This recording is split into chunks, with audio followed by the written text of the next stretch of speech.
Ce que j'ai à dire de Mouloud Achour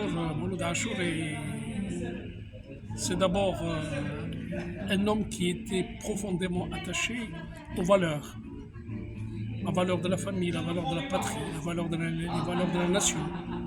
C'était aussi un homme qui était profondément attaché à la presse, à l'honnêteté de la presse, avec un grand P, mais aussi à la diversité de la culture, avec un grand C, et de la littérature, avec un grand L, de l'Algérie.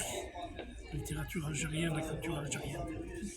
C'est aussi quelqu'un, dès qu'on l'approche, on l'aime. Il avait comment dire, il avait cette aura qui permettait à tout un chacun de s'identifier. Le voir, c'était quelqu'un de jovial.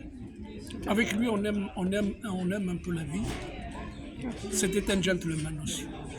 Très, un gentleman, je n'ai pas besoin de dire. Il aimait profondément être bien habillé, avoir le bon verbe, avoir la bonne parole. C'est aussi quelqu'un qui est croustillant d'anecdotes. Il faut bien le connaître. Moi, j'ai eu à l'apprécier. Je dirais que l'Algérie a perdu quelqu'un qui a beaucoup donné. Et aussi, comme j'ai dit dans mon intervention, il a donné les lettres de noblesse à pas mal d'auteurs. Grâce à lui, parce que lorsqu'il corrigeait un livre, parfois l'auteur ne reconnaissait pas son texte, tellement il est sublime. Il a permis à pas mal d'auteurs, grâce à lui, grâce à sa correction, d'obtenir des prix, d'obtenir des récompenses.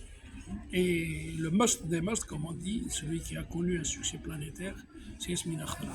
Yasmine Akhdara, qu'il avait comme élève, du temps où il faisait son service militaire à l'école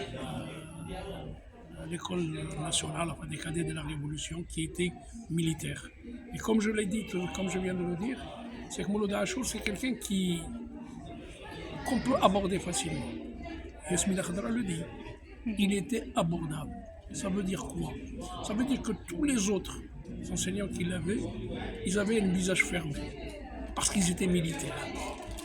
Il y avait cette discipline militaire. Mais avec Mouloud, c'était la désinvolture. Même s'il était militaire, mais pour lui, c'était quelqu'un qui avait la joie de vivre. Et dommage que cette satanée maladie l'ait emporté. Voilà ce que j'ai à dire. Inch'Allah, comme je l'ai dit, il aura son nom sanctifié à travers la baptisation en son nom d'une structure littéraire. Pourquoi pas une bibliothèque ou un espace culturel qui doit porter son nom. Je vous remercie.